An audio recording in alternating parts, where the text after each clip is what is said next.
Bon, il y a eu 3 festivals nationaux qui ont eu un succès extraordinaire, qui ont poussé des gens à créer des associations.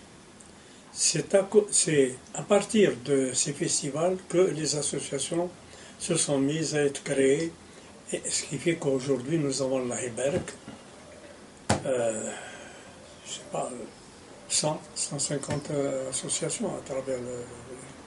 Et tout cela, nous le devons à ces festivals. Seulement,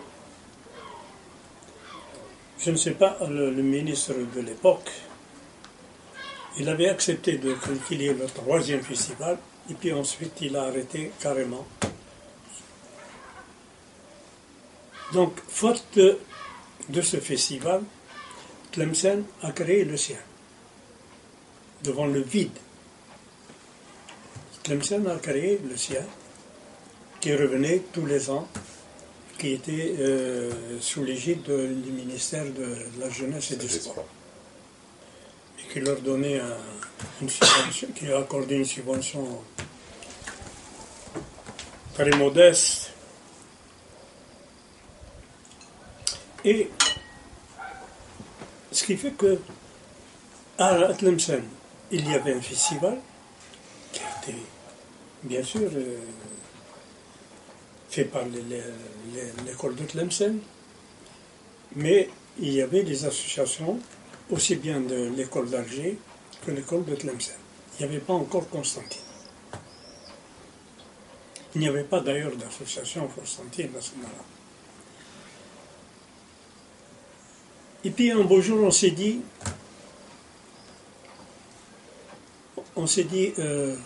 à Alger, pourquoi on ne créerait pas également un festival comme celui qui existe à Tlemcen?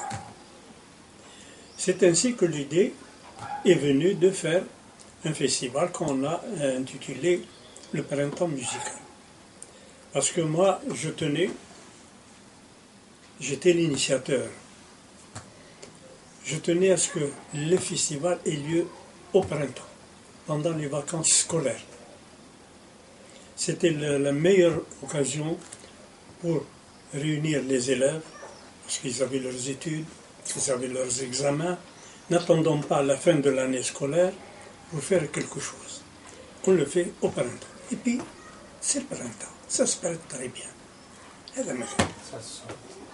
Donc il y a eu le festival, d'ailleurs, le printemps musical, sous l'égide du comité des fêtes de la ville d'Alger.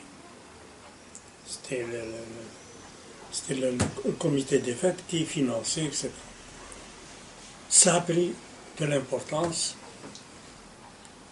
ça a tellement bien marché et on faisait venir, bien sûr, autant de Tlemcen que de Constantine. On réunissait les 3 écoles. Mais ce que je voulais, c'est que ce festival ait lieu tous les 2 ans. Pas tous les ans. Tous les 2 ans, de manière à laisser le temps aux associations de continuer à enseigner. Non pas de se préparer en vue du festival, mais de continuer à faire leur enseignement. Et puis, à l'approche du festival, elles peuvent arrêter à ce moment-là un programme et le présenter. Malheureusement, comme le comité des fêtes disposait d'argent, pourquoi 2 ans? Non, on le fait tous les ans. À partir du moment où on a commencé à faire tous les ans, c'est tombé dans l'eau. Parce qu'il n'y avait plus la qualité qu'il y avait au départ. Il n'y avait plus les exigences de qualité aussi. Oui, l'exigence, bien sûr.